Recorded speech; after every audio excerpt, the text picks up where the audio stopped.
c'est Daniel Casero. Je suis infirmier ici au CEDBL depuis 2 ans. J'ai 27 ans. C'est Amandine, j'ai 25 ans. Je suis embauchée depuis 2 ans au HUG en oncologie dans le service du CEDBL.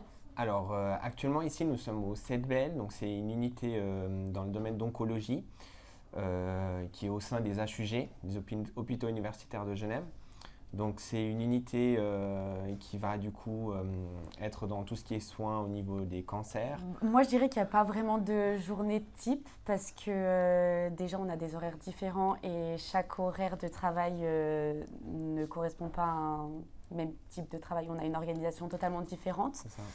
Et chaque journée est différente. En fait, il n'y a jamais une journée où tout va se passer de la même façon.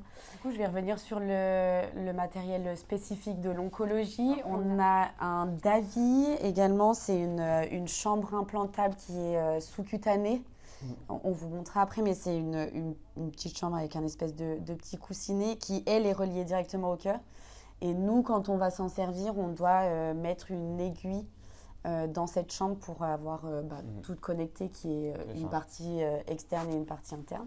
Pour ma part, je trouve que c'est quand même un métier valorisant. Ouais, c'est vrai. Où quand on ressort, alors même si on a passé une journée catastrophique, on arrive toujours à se rassurer en se disant que voilà, j'ai fait du mieux que j'ai pu et même si j'ai pas réussi à tout faire, j'ai quand même pu accompagner mes patients et je sais que pour eux, ce sera bénéfique par la suite. Un métier qui est humain, qui nous permet de créer des liens avec des patients et d'apprendre énormément d'eux, de pouvoir s'enrichir d'eux. En point positif, moi, je dirais aussi que le fait qu'on soit toujours en équipe, on travaille toujours en équipe, donc on n'est vraiment jamais seul dans nos prises en charge. Ouais. Et puis, en point négatif, je dirais quand même qu'il y a le rythme du travail.